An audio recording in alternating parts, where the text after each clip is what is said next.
Good morning, friends. Have a nice day. Today, we are going to learn about functions part 3. આજે આપણે ફંક્શનમાં ત્રીજો વિભાગ જોઈ રહ્યા છીએ. આનંદની વાત છે કે વિદ્યાર્થી મિત્રો તમે અગાઉના બે પાર્ટ્સના જવાબો સંપૂર્ણ રીતે સાચા લખ્યા છે, એટલે તમને અગાઉ મારા કહેવા મુજબ આ પ્રકરણ બહુ સરળ લાગ્યું છે અને પાર્ટ 3 અને પાર્ટ 4ની અંદર પણ હવે જે કંઈ શીખવાનું છે, જે ફંક્શન શીખવાના છે એ પણ એટલા જ સરળ છે. માત્ર તમારે મોટાભાગના ફંક્શનમાં કેટલાક કીવર્ડ યાદ રાખવાના છે, જે હું તમને કહીશ કે તમારે આમાં કયો શબ્દ યાદ રાખવાનો છે. એના આધારે તમે એ ફંક્શન કયું છે આઈડેન્ટિફાઈ કરી શકશો. તમારે માત્ર એમ કે આખા વાક્યનું ભાષાંતર કરવું એ દરેક વાક્યમાં જરૂરી નથી. કેટલાક વાક્યોમાં કેટલાક મોટાભાગના વાક્યોમાં કીવર્ડ તમને મળી જશે તો સીધા તમને ખ્યાલ આવી જશે કે આ વાક્યમાં અમુક ફંક્શન છે. Okay, then let us start. First function છે આસ્કિંગ એબાઉટ ડ્યુરેશન. આમાં ત્રણ ફંક્શન લીધા છે આપણે. પ્રથમ છે આસ્કિંગ એબાઉટ ડ્યુરેશન, બીજું છે આસ્કિંગ એબાઉટ નંબર, ત્રીજું છે આસ્કિંગ એબાઉટ ક્વોન્ટિટી. એક પછી એક જોઈએ આપણે. તો આસ્કિંગ એબાઉટ ડ્યુરેશન અથવા તો આસ્કિંગ ન આપેલું હોય તો શોઈંગ પણ આપેલું હોય, ડિસ્ક્રાઇબિંગ આપેલું હોય તો એક્સપ્રેસિંગ આપેલું હોય તો એની સાથે આપણે નિષ્ફળ નથી. આપણને મેઇન આ શબ્દનો અર્થ આવવો જરૂરી છે. What is meaning of duration? ડ્યુરેશનનો અર્થ શું થાય? તો સમયગાળો. અને આસ્ક એટલે પૂછવું. હવે જ્યારે પૂછવામાં આવે કોઈ પણ સમયગાળો, કોઈ પણ કાર્યનો સમયગાળો કેટલો છે એ જાણવા માટે જો પ્રશ્ન પૂછવાનો હોય તો ત્યાં કમ્પલસરી આસ્કિંગ આપેલું હશે. અને જો એ સમયગાળો જવાબ તરીકે આપેલો હશે તો અહીંયા તમને મેં કહ્યું એમ ડિસ્ક્રાઇબિંગ, શોઈંગ કે સ્પેસિફાઈંગ એવા શબ્દો આપેલા છે. પણ અહીંયા સમયગાળો જાણવા માટે પૂછવું હોય તો કયો પ્રશ્ન પૂછવો પડે? તો એના માટેનો પ્રશ્ન છે હાઉ લોંગ, જેનો અર્થ થાય છે કેટલો સમય. How long will you stay at Surat, જેનો અર્થ થાય છે કે તમે સુરત કેટલો સમય રોકાશો. તો અહીંયા શું જાણવા માટે પ્રશ્ન પૂછ્યો છે? આ શબ્દ ઉપરથી સમજી શકાય છે કે સમયગાળો જાણવા માટે અહીંયા પ્રશ્ન પૂછવામાં આવ્યો છે. તો એનો અર્થ એવો થયો કે આ વાક્યની અંદર હાઉ લોંગ વડે પ્રશ્ન પૂછ્યો છે તો એનું ફંક્શન છે આસ્કિંગ એબાઉટ ડ્યુરેશન. તો જ્યારે પણ હાઉ લોંગ વડે પ્રશ્ન પૂછાય તો અવશ્યપણે કયું ફંક્શન હોય? Asking about duration. ઓકે, આ એક ફંક્શન થઈ ગયું. બીજા ફંક્શનમાં પણ પ્રશ્ન જ પૂછવાનો છે કે આસ્કિંગ એબાઉટ નંબર. હવે નંબરનો જાણો છો તમે કે નંબર એટલે શું? આપણે કહીએ કે તારો એક્ઝામ નંબર કયો છે, તારો રોલ નંબર કયો છે. પણ કદાચ કોઈને એમ પૂછીએ કે vote is meaning of number, તો નંબરનો શું થાય છે? મોટા ભાગે વિદ્યાર્થીઓને એનો ગુજરાતી મિનિંગ ખ્યાલ નથી, કારણ કે આપણે ઇંગ્લિશ વર્ડનો જ યુઝ કરીએ છીએ. તો નંબરનો અર્થ થાય છે સંખ્યા. શું? સંખ્યા. તો હવે જ્યારે આપણે કોઈ પણ સંખ્યા એટલે કે જે કાઉન્ટેબલ નાઉન્સ છે, જેની સંખ્યા ગણી શકાય છે, એવા તમામ કાઉન્ટેબલ નામ એની સંખ્યા કેટલી છે એ જાણવું હોય તો તમારે હાઉ મેની વડે પ્રશ્ન પૂછવો પડશે. બરાબર? તો હાઉ મેની નો થાય છે કેટલા.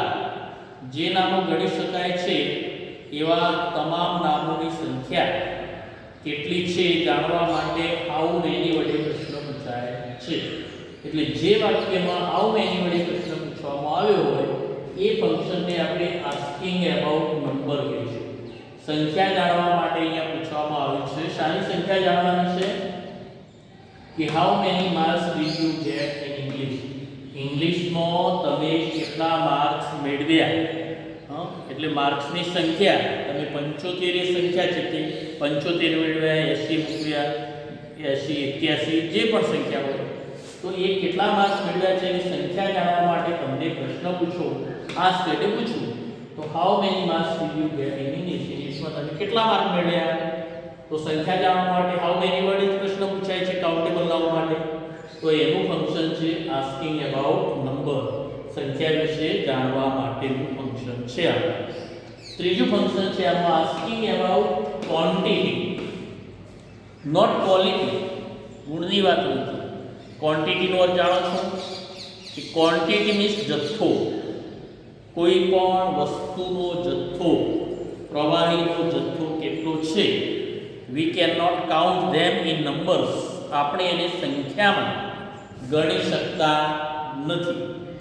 એને જથ્થામાં પ્રવાહી છે, દૂધ છે, પાણી છે તો કેટલા લીટર છે, બરાબર.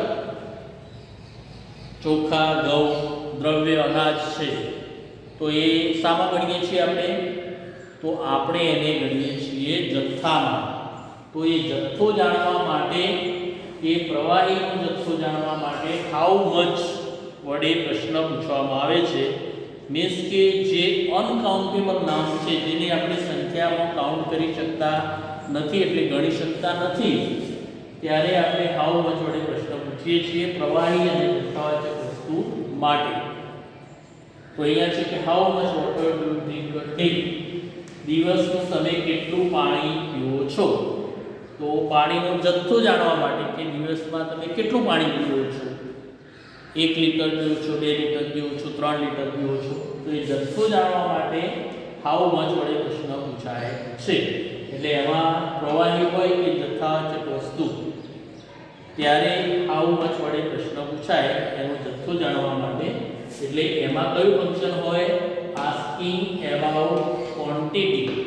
ક્વોન્ટિટીનો અર્થ ન જાણતા હોય તો પણ અહીં આપણે નોંધ કરી લઈશું કે જથ્થો જે તે પ્રવાહી કે જથ્થાવાચક વસ્તુ દ્રવ્ય છે એનો જથ્થો કેટલો છે એ જાણવા માટે હાઉ મચ વડે પ્રશ્ન પૂછાય તો એ ફંક્શન થયું asking about quantity. Okay, clear.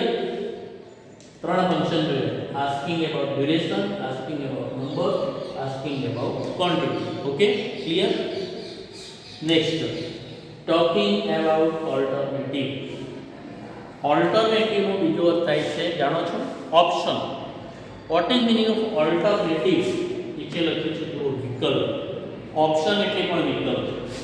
તો વિકલ્પ વિશે વાત કરવા માટે ડિસ્ક્રાઇબિંગ ઓલ્ટરનેટિવ આવે, વિકલ્પનું વર્ણન છે, શોઈંગ ઓલ્ટરનેટિવ શબ્દ આવે, એક્સપ્રેસિંગ ઓલ્ટરનેટિવ શબ્દ આવે, સ્પેસિફાઈંગ ઓલ્ટરનેટિવ શબ્દ આવે. તો એ આગળના શબ્દો સાથે નિસ્બત નથી. મેઇન વર્ડ છે ઓલ્ટરનેટિવનો અર્થ આવડવો જોઈએ. ચાલો, ઓલ્ટરનેટિવ અર્થ થાય છે વિકલ્પ. ઓકે, તો આપણે વિકલ્પ માટે કોઈ પણ વ્યક્તિને વિકલ્પ આપવા માટે કયા કયા સંયોજકોનો ઉપયોગ કરીએ છીએ જાણો છો? આપણા ઘરે ગેસ્ટ આવે તો આપણે શું કહીએ? Will you take T or coffee? તમે ચા કે કોફી લેશો? તો એ વિકલ્પ આપ્યો. વિકલ્પ આપવા માટે કયા સંયોજકનો ઉપયોગ કર્યો? ઓરનો ઉપયોગ. બરાબર. આપણે અગાઉ પણ કન્જક્શન શીખી ગયા છીએ, એમાં સંયોજક ઓર શીખી ગયા છો. સાથે બીજું સંયોજક છે જે બંને પોઝિટિવ વિકલ્પ છે, આઈધર ઓર. બેમાંથી એકની પસંદગી કરવા માટે આઈધર ઓરનો ઉપયોગ થશે. ગેસ્ટને આપણે પ્રશ્ન પૂછ્યો અગાઉ વિકલ્પ જાણવા માટે કે will you take T or coffee? ચા કે કોફી લેશો? તો ગેસ્ટ શું કહેશે? આઈ will tech either T or coffee. હું ચા કે કોફી લઈશ. તો એમને બેમાંથી એક વિકલ્પ પસંદ કરવા માટે કહ્યું છે. એટલે એનો અર્થ એવો થયો કે અહીંયા વિકલ્પ પસંદગીની વાત છે એના માટેનું સંયોજક આઈધર ઓર છે, બેમાંથી એક વિકલ્પ, બે વિકલ્પમાંથી એક પણની પસંદગી કરવી નથી તો નાઈધર નો. ગેસ્ટ કહેશે કે I will take neither tea nor coffee. હું ચા પણ લઈશ, ચા પણ નહીં લઉં કે કોફી પણ નહીં લઉં. બરાબર? એટલે બંને નકારાત્મક વિકલ્પો હોય ત્યારે બેમાંથી એક પણ વિકલ્પ પસંદ કરવાનો નથી તો એમાં નાઈધરનો સંયોજક આપેલું હશે. એક વિકલ્પ પસંદ કરવાનો છે તો એમાં ઓર આપેલું હશે અથવા તો આઈધર ઓર આપેલું હશે. તો આટલા કીવર્ડ તમારે યાદ રાખવાના છે. જેમ અહીંયા આપણે કીવર્ડ હતા હાઉ લોંગ, હાઉ મેની અને હાઉ મચ. તો હાઉ લોંગ એટલે duration, how many number, how much quantity. બરાબર? કીવર્ડ યાદ રાખવા આટલા જ. પછી ટ્રાન્સલેશનની કોઈ જરૂર નથી. એમ અહીંયા પણ તમારે ઓર આઈધર ઓર કે નાઈધર ઓર વપરાયું હોય તો તમારે કયું ફંક્શન છે એમ કહી શકાય? Talking about alternative. બરાબર? બીજા જે શબ્દો કઈ એક્સપ્રેસિવ છે એ બધા ગમે તે શબ્દો આવી શકે પણ મહત્વનું આ છે. તો એ છે કે I take neither tea nor coffee. હું ચા કે કોફી લેતો નથી, મીન્સ કે બેમાંથી એક પણ ઓપ્શન હું પસંદ કરતો નથી. એટલા માટે અહીંયા જે ફંક્શન છે એ ટોકિંગ અબાઉટ ઓલ્ટરનેટિવ છે. ઓકે, સમજાઈ ગયું છે? તો હવે આપણે ત્રીજું ફંક્શન જોઈએ, ઇન્ડિકેટિંગ કોન્ટ્રાસ્ટ. અહીંયા contrast, what is meaning of contrast એ મહત્વનું છે, જેનો મિનિંગ થાય છે વિરોધાભાસ. ઇન્ડિકેટ કરવું એટલે શું? દર્શાવવું, સૂચવવું. એ શબ્દ સાથે નિસ્બત નથી. આમાં તો સ્પેસિફાઈંગ કોન્ટ્રાસ્ટ હશે, શોઈંગ હશે, એક્સપ્રેસિંગ કોન્ટ્રાસ્ટ હશે, આ સિમિલર વર્ડ ગમે તે હોય પણ મેઇન વર્ડ કોન્ટ્રાસ્ટનો અર્થ આવવો જોઈએ. કોન્ટ્રાસ્ટ એટલે વિરોધાભાસ. હવે વિરોધાભાસ માટે કયા કન્જક્શન્સ વપરાય છે એ પણ આપણે અગાઉના YouTube વિડીયોમાં જોયું છે. તમને ખ્યાલ હશે કે અગાઉ જે તમે અગાઉના ધોરણમાં તો શીખી ગયા છે બટ. બટ એટલે પરંતુ. તો એ શું દર્શાવે છે? કોન્ટ્રાસ્ટ, વિરોધાભાસ. બરાબર? પછી બીજા સંયોજકો જે આપણે શીખ્યા છે એમાં દો, જો કે છતો, ઓલ દો, જો કે છતાં, ઇવન દો, જો કે છતો, અને એટ એટલે પણ છતાં, અને બીજું પણ એક છે સ્ટીલ, એનો અર્થ પણ છતાં થાય છે. બરાબર?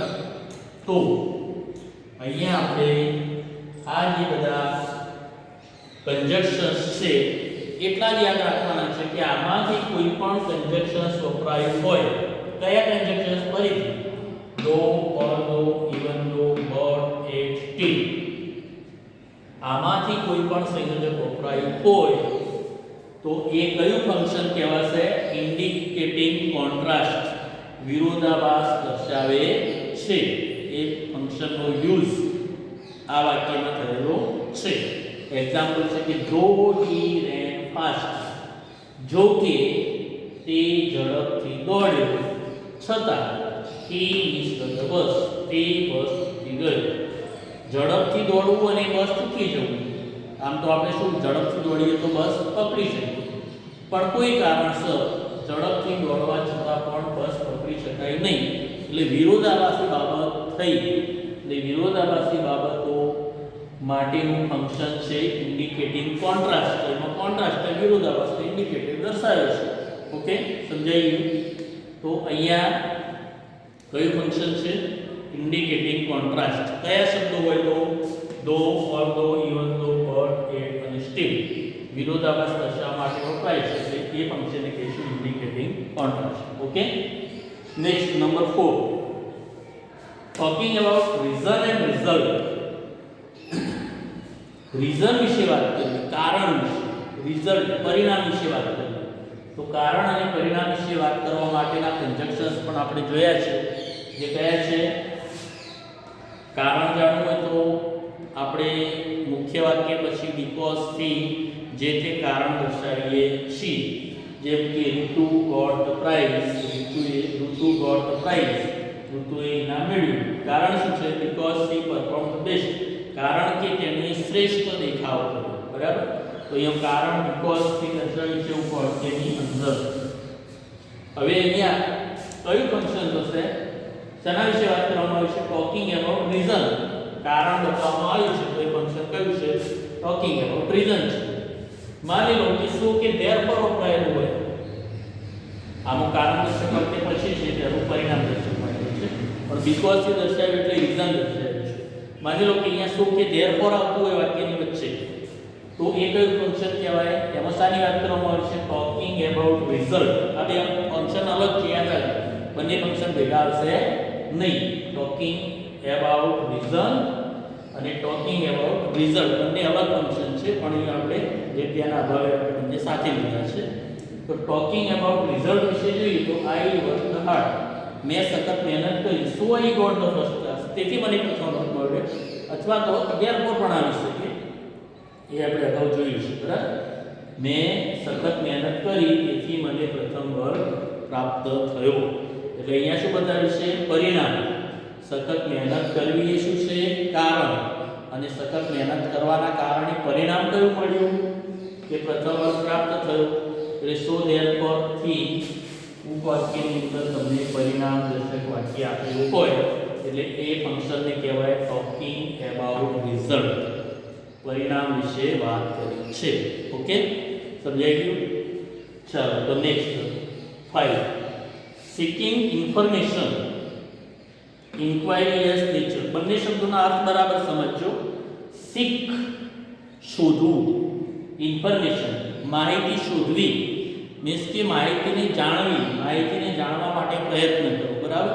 કોઈના પાસેથી માહિતી આપણે કંઈ મેળવવી હોય તો શું કરીશું? એને આપણે પ્રશ્નો પૂછીશું.